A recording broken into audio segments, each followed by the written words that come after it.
The Asia Tech Podcast is brought to you by AWS, the world's most comprehensive and broadly adopted cloud platform. Use AWS now to lower your business's costs, become more agile, and for faster innovation. Apply to get $1,000 of free hosting credits at asiatechpodcast.com/AWS and get a chance to win an Echo Dot 3.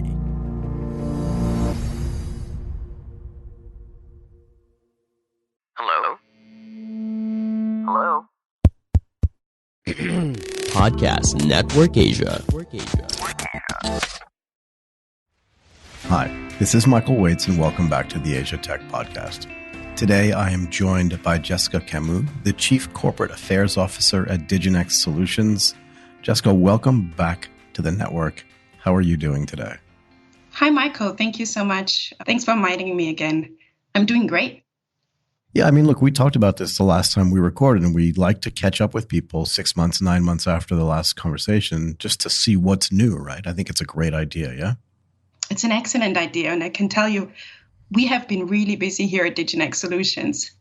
It sounds like it. Can we just get a definition just to start off? Let's just talk about what ESG is, environmental, social, and governance, and then also tell me why Diginex has decided to focus on this. And then we'll talk later about the reporting, if that's okay. Sure, Michael. ESG basically stands for environmental, social, and governance issues. And in today's business environments, companies are being increasingly challenged to focus on how their business operations are impacting their external environment, so across the non-financial indicators. And they're also being challenged to consider to what extent changes in the environment, social, and governance policies are impacting their business operations, so from a risks point of view. So who is putting this pressure on them? In other words, where does this challenge come from exactly? Is it coming from their shareholders? Is it coming from their business partners? Where does it come from? Well, small and mid-cap enterprises in particular, if you think about it, have been severely impacted by COVID-19 crisis. Sure. And they're causing major disruptions to their financial and operational businesses. But in today's crisis, what we have also seen that the social, environmental, and health considerations have become top management issues. So headlines of climate change, diversity, and ethics, as you have certainly seen in 2020, were all over the news. Yeah, and it is in this environment that companies have started to realize that non-financial concerns have truly become priority for their shareholders, as you said, but also their customers and business partners. So if you think about it, companies of all sizes now under pressure have to report around qualitative and quantitative ESG data and prove that they are not only putting in place policies, but are taking concrete measures really to either mitigate risks and impacts or progress towards specific targets they may have set out. So I believe that the business landscape is rapidly transforming. And over the next 2 to 3 years, you will see new standards being set when it comes to transparency and accountability in ESG reporting. And we're really here to accelerate this trend. So let's talk about this reporting. To whom does the reporting need to get made? Or is this something that companies themselves just want to make public so that they can show that they understand that they're trying to mitigate risk, that the business landscape is changing, and that they're focused on some of their non-financial goals, which have to do with getting back to this, the environmental, social, and governance stuff that we've been talking about? Yeah, I think it's a little bit of both. Companies have different stakeholders, obviously, they need to please. So if you think about today's environment, companies that face acute liquidity shortages are looking to diversify their financial sources. Right. And sustainable finance, it's just increasing. So you have millions being poured into sustainable finance instruments. And that's a real opportunity for SMEs to position themselves at the forefront. So essentially reporting their ESG data and impacts to investors. And to be frank, I mean, if companies don't start doing this today, they might be eliminated in the coming years from asset allocation strategies. They might experience lower credit ratings and also lose out on significant business opportunities. Just another stakeholder group I wanted to mention are large buyers. So many companies are part of supply chain networks. Right. So buyers facing increasingly regulations around their code of conduct, for example, those pressures are being passed down to smaller sized enterprises. So SMEs that are part of global supply chains need to report back to their buyers and also please customer expectations that have now preferences for buying sustainable products and services. So this is where it gets really interesting to me. Let's say that I am a high fashion company in Paris, and I have a supply chain that literally traces across the Silk Road all the way back to China. And I want to ensure that my suppliers and everybody in my supply chain are living up to their sort of ESG goals. Do I encourage them to then use Diginex Solutions reporting tools? And if I do, what do I get back from them? How often do I get it back from them? And what does it look like? And what can I do with this information once I receive it, if that makes sense? Yeah, that's an excellent question. So yes, certainly as a large company, you can pass down some of, let's say, the new levels of data transparency to your suppliers. Right. As suppliers, so imagine you're one of those suppliers and getting the request, but don't quite know where to start. I mean, that's something we see quite a bit, that small and medium-sized enterprises, they just feel overwhelmed by these pressures and don't necessarily have sustainability teams in place, right? And lack the necessary expertise to kind of monitor the evolving sustainability reporting landscape. So in that case, yes, we would encourage you as a company to engage with Diginex ESG, so our SaaS solution. The way it concretely works is that you would essentially go onto our website and you would start with a self-assessment. So just you're being asked a couple of basic questions around your corporate size, specific industry, and geography. You fill in those details and then self-onboard, and you kind of sign up for the product, $99 per user per month. So an extremely affordable price point. And then the first thing that you see is essentially a list of priorities. So ESG sustainability topics that you as a company should start reporting on. So that's our AI assistant suggesting you what, based on industry best practices and your corporate profile, you should start reporting on. And as a second step, then you can, engage with external parties and also internal stakeholders to validate that list or expand on it, or eliminate some specific topics that you don't feel are relevant given some of the specificities that your company might have. The second step would be then the list of topics will be mapped automatically against indicators. And those indicators are in line with the global reporting frameworks. So our solution aligns with the GRI, that's the Global Reporting Initiatives framework. We'll be aligning with SASB as well. And then some exchange-specific frameworks for listed companies. The first exchange that we have integrated is the Hong Kong exchange framework. So the data that you as a buyer will receive is on the one hand put in a framework that is in alignment with some of the most recognized global reporting frameworks. And that makes the data comparable, right, across different companies and industries. And on the other hand, you can extract very specific data points that matter to you as a buyer, and not only get the data, but also see supporting documentation that's been entered on a blockchain audit trail. So that makes our solution quite unique, because it's not just about the volume of data, but it's really also about the quality of data and having the ability to review the quality and kind of contextual information around each specific data point that matters to you and your analysis. And are there specific standards that different industries have? In other words, the supply chain for making chocolate bars is different than the supply chain for making high-end cotton T-shirts, right? And at some levels, some of the sort of parameters are different. Yes, that's correct. Specific industries will have their own very specific reporting frameworks, picking up on some of the specificities of each industry. But what we have focused on thus far are global reporting frameworks that capture, let's say a baseline across different industries and across different geographies. And our solution is really tailored towards companies that are just about to start their reporting journey. So it's very specific, helping companies with limited or no experience enter onto a platform that is highly intuitive, that provides a guided user journey and helps you to report against globally recognized reporting frameworks. And then at the second step, certainly, we will be providing industry-specific or issue-specific reporting, let's say, templates as well into one kind of modular and flexible ESG repository. Now there is a solution to this problem that will not break the bank: AWS. The beauty about AWS is it's not just the world's leading cloud platform where the most successful tech companies use it. It is also super startup friendly. Yes, startup friendly. Why?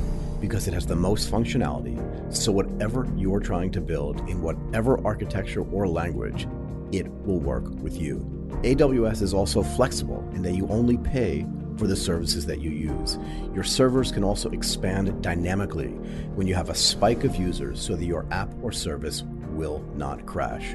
We are hooking you up with $1,000, $1,000 worth of free hosting credits from AWS that you can use to build your tech right now. For a startup, this is invaluable.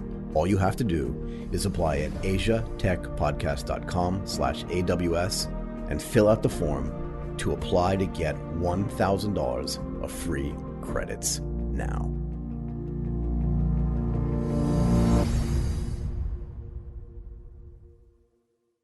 Let's say I'm a small or a mid-cap company and I don't know that Diginex exists. Let's say I don't know that.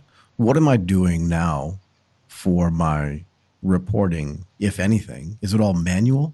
Do I even know that I have to do this, that it's going to affect my business? What we're seeing is that many companies are just waking up to the fact that to be successful in the next couple of years, and not just survive as a business, but really thrive, you do have to start reporting. So it's really been the external pressures now that makes specifically small and mid-cap enterprises aware, that you have to start collecting, analyzing, and share non-financial data.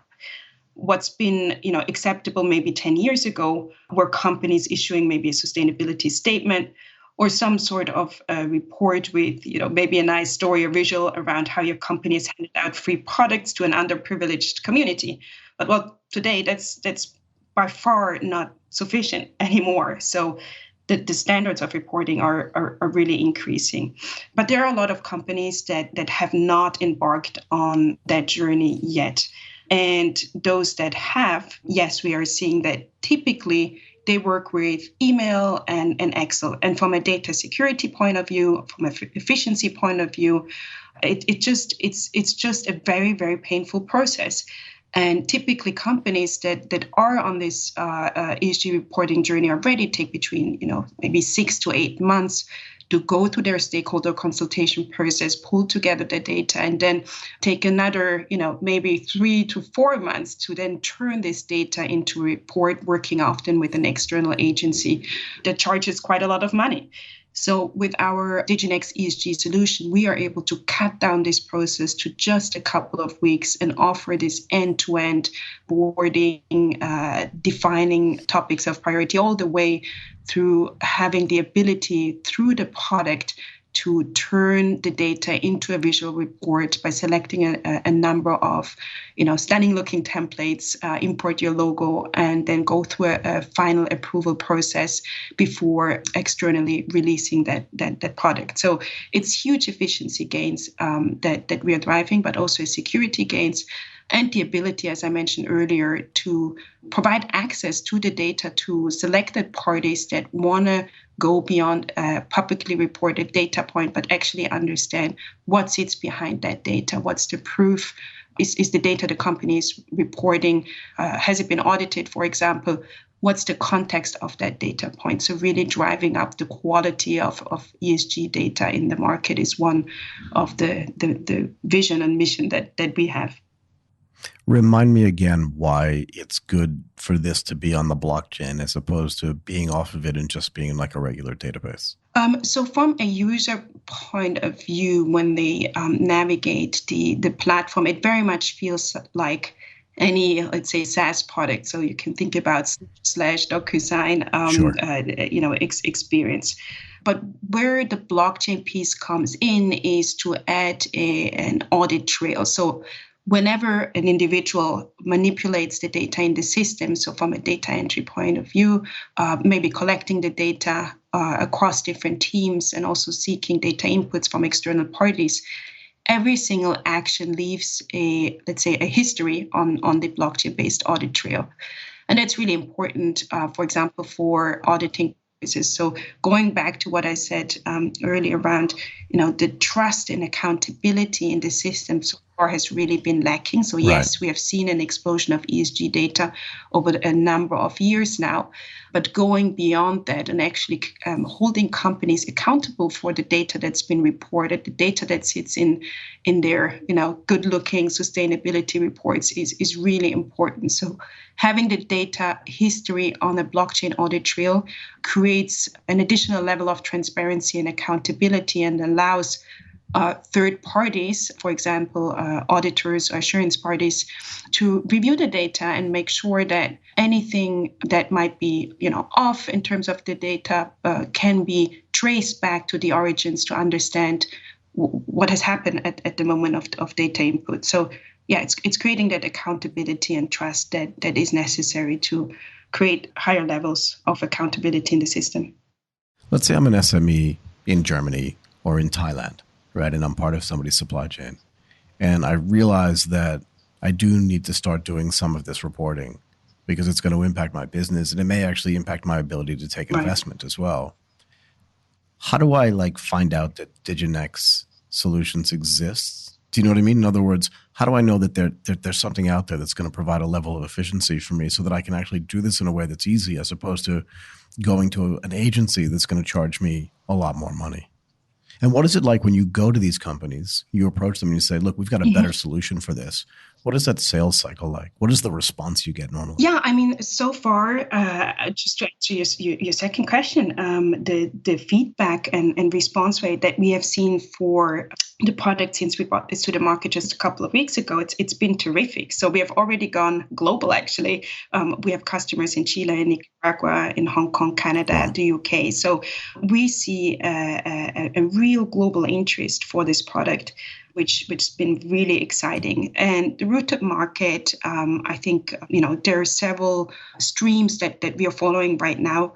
So, going through our networks, having, outbound approaches is certainly one. But we are also building strategic partnerships with different entities, such as consultancies that can offer complementary services to the platform, and also asset managers and other entities that are interested in kind of rolling this out within their own networks to assess the level of ESG compliance with their, let's say, portfolio companies, for example. So yeah, so it's been terrific thus far, and we're receiving a lot of inbound requests as well via our website, and we'll be looking to do a big push on this over the next couple of months so that we really get the word out there. And once companies are have been going through the demo sessions that we have done, most of them were ready to sign up and provided excellent feedback since then. So it's been very encouraging, I would say. Awesome. Yeah, if I'm using this tool that you've created for reporting, how often am I expected to report to sort of the rest of my partners in the supply chain and the top of my supply chain, if that makes sense? In other words, I want to be your business partner, but you require me to sort of abide by these sort of ESG and this governance rules, and you want to see the reporting that I'm doing on this based on the tool that you're talking about. How often do you expect to see it? Is it in real time? Is it monthly? How does that work? We have built a tool with a lot of flexibility in mind. The framework providers themselves require companies to report at least once a year, but once a year. But where the market is Once a going year. and what we are offering with our platform is actually an ability to, input your data as often as you like. So we certainly see a trend towards real-time reporting or near real-time reporting, but a company needs to first establish kind of a baseline for its sustainability data before then, increasing the frequency to maybe quarterly, monthly, and in the more distant future, that real-time updates that certainly financial services institutions are looking for. Do you want to know how I collaborate with some of the best brands in the world at Asia Tech Podcast? I use Podmetrics. This is the best way to connect to your favorite brands and monetize your podcast. If you are a podcaster, you can sign up now at podmetrics.co and use the referral code Asia Tech Podcast, all one word, to get full control of your show's monetization, regardless of your show's size. And if you're a brand and want to collaborate with the Asia Tech Podcast, head over to advertiser.podmetrics.co. It's spelled like it sounds, and sign up now.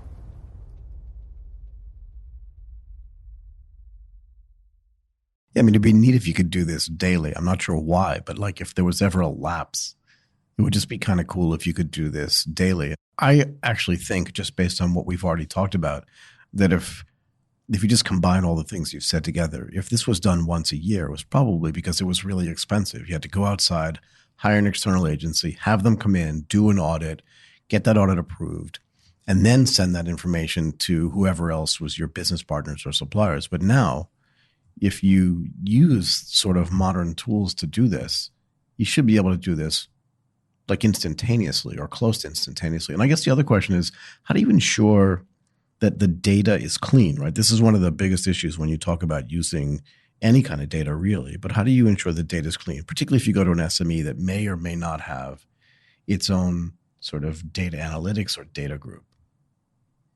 Yeah, I think just picking up on your first point, that's absolutely right. I think our vision is to offer this tool to help scale essentially sustainability and really offering. Yeah, it sounds like it. Yeah, almost at the same frequency or certainly similar quality to financial data. So that's really exciting, but I think it will take some time to get there.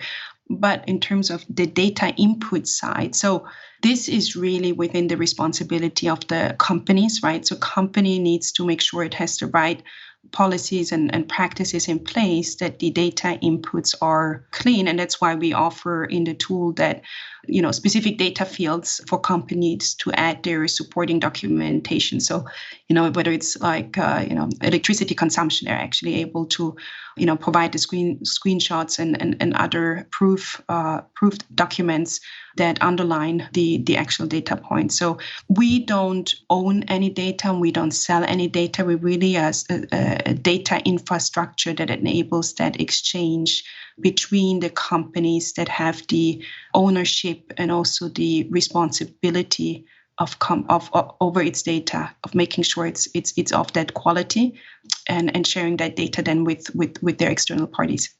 So the data is anonymous to you. In other words, you can't see it, right? We can see it unless the company permissions us to see the data. That's correct. And are there other providers out there? Like, what's the difference for this reporting tool than other reporting tools that may already be out there? There are a number of other providers in the market, and we have taken a fairly closely look at them over the past year. What we have seen is that a lot of the providers still require a sustainability professional almost to be hired to operate their systems. So in addition to the cost of, setup of the technology system, you actually have to get resources as a company to operate the system just due to the complexity of the systems itself. So there is a cost component. We have also noticed that in terms of the onboarding, typically providers require quite a lot of steps for a company to onboard and kind of get set up. So we have cut this significantly down to offering us a platform that allows for self-onboarding, that allows for guided user journeys, so you don't have to hire an external or resource internally for the operation of the systems. And then it's just the simplicity of the system. So we have created a tool that's just highly intuitive without any previous level of reporting experience. You can start that process and really run through it all the way to issuing a report. And that's another element that we have not seen with any other providers, that ability to actually extrapolate the data, not only in, say, a basic XLS format, but also to have the ability to issue a report by choosing templates, drop in your logo, add on the message of your CEO, and all these different elements that you find almost at the, if you're familiar with Wix, it's pretty much, integrating as a Wix type report generator at the end of the tool. So it's letting you run the system from A to Z. If I'm a supplier, right, let's just say again that I'm an SME, and I'm supplying product to you somewhere along the supply chain, do you have to be on Diginex Solutions as well to receive my reports? And if you don't, is it easier for you if you do? Do you know what I mean? In other words, is there a way to keep it on platform? If you are a client of mine and I send you product, you can just log into your Diginex ID and see the things that I've already reported? Or do I need to send it outside of the system to you via email, via Dropbox, or something like that? You can do both. I mean, we're setting up the platforms that ultimately in the future it will become a network of buyers, suppliers, asset managers, auditors, creating a real ecosystem of actors that exchange and validate ESG data. But in the immediate, if you as a company want to share this data with multiple parties that are not signed up to the system, you can export that data as well. So there is great flexibility when it comes to the data export and sharing. So is there any benefit for Diginex as a company and also for the SMEs to create a marketplace? Does that make sense? Where all the suppliers that use the product then can kind of publicly report the information that they're doing for this ESG reporting tool that you've created, and that other potential clients can look at them, other potential clients of theirs can look at them and say, wait a second, they're on the Diginex platform, they're using the reporting functionality, they must be good and living up to the standards that we think they should be, so we should do business with them. Yeah, very much so. I think that's brilliant, and certainly is something we have in mind as well. So it's creating that, what you call marketplace. We kind of set those up as business accounts as well, so you can capture different actors within a specific supply chain or within a portfolio of an investor and connect those actors so that there is just that increased frequency exchange. And then the interesting part becomes running analytics of it. So it's not just, collecting individual data points, but the ability to compare those, the ability to track historical data across an individual company, but also across a portfolio of companies or across a group of suppliers. So that's certainly what we're working towards, is having the ability to run analytics that help you track how from a buyer's point of view, your overall performance, including your supply chain performance, looks like, set targets and measure progress against those targets. So Jessica, I really want to thank you for coming in and doing this today. Super conversation. Jessica Camus, the Chief Corporate Affairs Officer at Diginex Solutions. This was awesome as usual. Thank you so much. Thanks, Michael. It's been a pleasure. Have a great day.